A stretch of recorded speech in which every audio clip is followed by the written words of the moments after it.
السلام عليكم ورحمة الله وبركاته، أهلا بكم. النهارده بقى هنتكلم عن العلاقات الأسرية مع الجيران. إيه اللي كان بيحصل مع الجيران زمان؟ الكلام ده طبعا إحنا كلنا الكبار عاصرناه، دلوقتي لأ. كان زمان عاصرناه، كنا كل الجيران أسرة واحدة وبتخاف على بعضيها. فكان الكلام ده قريته برضك أهو، قلت أقوله لكم برضه. بيقول إيه الكلام ده؟ أمي بتسلم عليكم بتقول لكم عايزين بصلتين، يعني بيسلفوا من بعض. أمي بتسلم عليكم بتقول لكم دوقوا الملوخية بتاعتنا. سامعين؟ كان في مودة، في روح، في جيرة، في حب، في خوف على بعض. أبويا بيقول لكم هيفوت دلوقتي على عم صلاح عشان نزور عمي حسين لأنه عيان. كان في زيارة المرضى، دلوقتي لو حد ولاد أخويا ولاد أختي ولادي أي حد، لو حد راح المستشفى يروح له بعد فين؟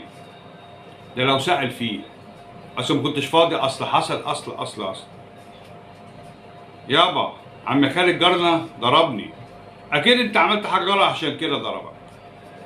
الكلام اللي كان بيتقال تملي البوستات دي يا جماعه، الكلام ده كان بيتقال زمان. الام هات يا بنت الطرحه البسها عشان هنشر الغسيل. يعني ايه؟ في نوع من الكلام ده، كل الجمل دي كانت بتتقال زمان عشان ما تطلعش شعرها عريان. دلوقتي الواحد تطلع بشعرها عريان وموزه وصدرها باين وده وعريانه، وبتقف تنشر والناس تحب الناس تتفرج عليها، بالذات في الحتت الشعبيه اللي هي كلهم كاشفين بعض.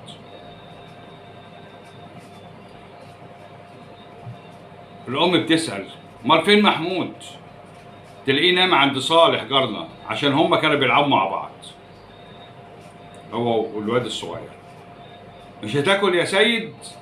لا، خالتي ام محمد حطت لي اكل مع ابنها مجدي وانا بكتب الواجب انا وهو. شوف بقى العشره والجيره.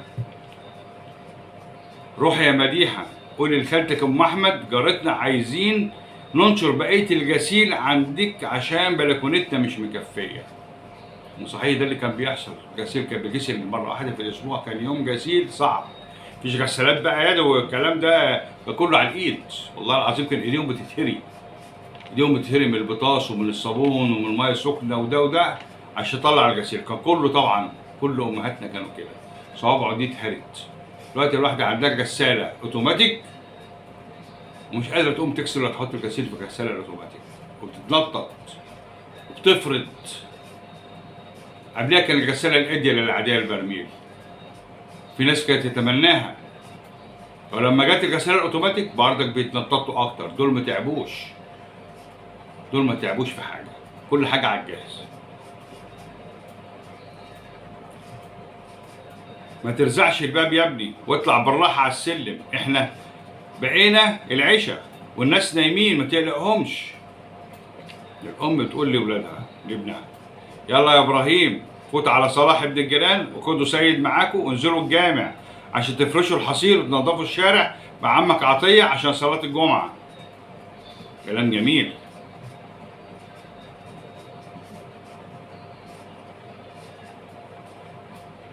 شكاوي في الشارع، يا ام محمد يا ام محمد جارنا خربش اخويا. اما يا دي يا اما محمد جارنا خربش اخويا وعوره في دراعه. معلش يا بنتي، معلش يا بنتي، بيتخانقوا ويرجعوا يصلحوا تاني، روح اندهيله عشان احط له ميكروكروم. ياه دي حياتنا لما كنا عايشين من امتى ومحدش خبط على باب حد وطلب طماطم او بصل او خبز او حتى نعناع. مفيش حد بيخبط على باب حد دلوقتي يا جماعه. ايه اللي حصل؟ كل جيل اللي طالع كده ما يعرفش حد. تصوروا العماره عندي فيها 20 شقه، مفيش حد مره خبط على الباب ولا احنا خبطنا على حد، لان هم اصلا ما بيسالوش. حتى والله العظيم يبقى طالع على السلم وشه في وشه، لو انا قلت سلام عليكم انا الكبير، خلاص انا الكبير، يقول معلش مسيحي او مسلم، السلام عليكم، يرد سلام. السلام عليكم ورحمه الله وبركاته، اتفضل يا كذا، اتفضل يا كذا، اهلا بيك، كل سنه وانت طيب. مفيش. وساعات والله العظيم اول ما يسمعوا الباب بيفتح الناس اللي قدامنا يروحوا عاملين ايه؟ يبصوا كده في حد موجود على السلم طالع نازل عشان ما يكلمهمش، عشان ما يطلبوش منهم حاجه ما تعرفوش. بيبصوا على السلم فوق وتحت في حد طالع نازل عشان المنزل ما يكلمش حد وما يقابلش حد.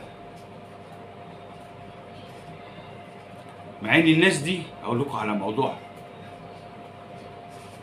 مره كنت بره وجاي داخل الشقه فلقيت البنات اللي قدامنا بيصرخوا بيعيطوا جامد قوي. قلت يا خلاص انا ماليش كلام معاهم قوي، هم ما بيكلموش حد، بنات صغيره يعني 10 12 سنه والشريك جامد وعياط. قلت خلاص احسن يكون امهم جرت لهم حاجه، ابوهم بيبقى مسافر امهم جرت لهم حاجه يا تخبط عليهم. لقيت امهم بتقول مين؟ قلت لها انا الحاج عادل. ايوه. قلت لها في حاجه؟ قالت لا يا حاج مفيش. قلت لها معلش انا سمعت بس العيال بتعيط ولا حاجه، قلت الكفته عشان يكون في حاجه. حتى ما فتحتش الباب من الجنب حتى تقول لي كتر خيرك، لا والله دي العيال بيهزروا مع بعض وعيطوا وشريخ جامد كأن يعني معمول فيهم حاجه. والله العظيم ده اللي حصل. بقيت بقى اما يصرخوا ويعيطوا ويهللوا ويخبطوا ويرزعوا ما بقتش اسال، حتى ما فتحوش الباب يقول لي معلش كتر خيرك انك سالت. تصوروا بقى. ولو لقوا حد طالع على السلم يلحقوا يقفلوا الباب بسرعه، يطلعوا قبل الواحد لو هم طالعين قبل، يقفلوا الباب بسرعه قبل ما اطلع او قبل ما نطلع، اذا كان الكلام ده ليا او للمدام او اي حد. الناس بقت وحشه. في ايه؟ ده جار للجار يا جماعه. النبي وصى على سبع جار. المهم نكمل موضوعنا.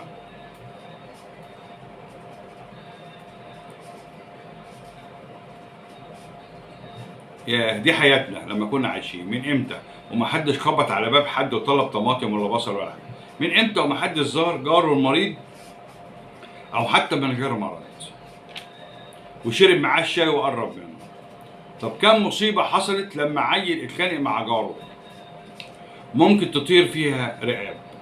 طب كم مره وصينا اولادنا ما يزعجوش الناس ويحترموا وجود بشر عايشين معانا. صحيح كانت البيوت قديمه والحياه بسيطه، لكن كانت القلوب حيه والانسان جالي. فقدنا طعم الجيره وفقدنا التواصل بالود والمعروف. سبحان الله كانت القلوب طاهره. وجمله امي بتسلم عليكم كانت عباره جميله تعبر عن جمال المحبه وجمال روح الجيران. واليوم لم تعد الحياه طعم بعد الاستغناء عن الجار والسجن من 4 حيطان. تعالوا نرجع نحب جيراننا ونتعرف عليهم. تعالوا نعتبر ولاد جيراننا زي ولادنا ونصبر على بعض. تعالوا نفوت على بعض في الأعياد والمناسبات ولو نسلم من على الباب ونقول كل سنة وانتم طيبين. تعالوا لو جارنا مريض نزوره ونطمن عليه وندعي له. تعالوا نحترم بعض ونراعي مشاعر بعضنا ونحب للجار ما نحب لأنفسنا. تعالوا نبطل أذى لبعضنا بالإزعاج والصوت العالي وإلقاء الكمامة ورزع الباب ولعب الأطفال في أوقات غير مناسبة. أحكي لكم على موضوع. في رمضان اللي فات كل عيال بتجيب صواريخ وبتنزل الشارع وبتلعب صواريخ اللي هي والبومب وبتاع، ماشي يلعبوا بعد الفطار بشوية بساعتين كده. لا دول بقى ما نزلهمش الشارع. أول حد ينزل الشارع فيه العيال وحشة. يشتغلوا فين بقى؟ طب العيال نفسهم يضربهم على السلم صواريخ وبومب وفرقعات وقنابل وحاجه مش معقوله. طخ طخ طخ طخ. ولو كلمتوا حد يا جماعه الدوشه ولا بتاع معلش كل سنه وانت طيب، خلي العيال تلعب تزعجنا يعني. ممكن الساعه 1 2 بالليل على الفطار بيعملوا مدفع الفطار، يعملوا مدفع السحور، ولا هم بيصوموا ولا العيال بتصوم؟ وصواريخ على السلم ويضحكوا فاتحين الباب ويضحكوا ولا هممهم. صواريخ تترمي من فوق، صواريخ تترمي على الناس اللي طالعه على الناس اللي نازله ويقفل الباب بسرعه ما يعرفش مين اللي رمى عليه صاروخ. صوت زباله تترمي ممكن عليك وانت طالع. تعالوا نضحك في وش بعض مع مراعاة الاحترام والحشمه والعفه. يا ريت نرجع تاني يبقى لينا كبير نرجع له في المشاكل. هي دي بقى ناقصه، يا ريت نرجع تاني يبقى لينا كبير نرجع له في المشاكل. تعالوا نعيش تاني زي زمان. ممكن ولا مش ممكن؟ السلام عليكم ورحمه الله وبركاته.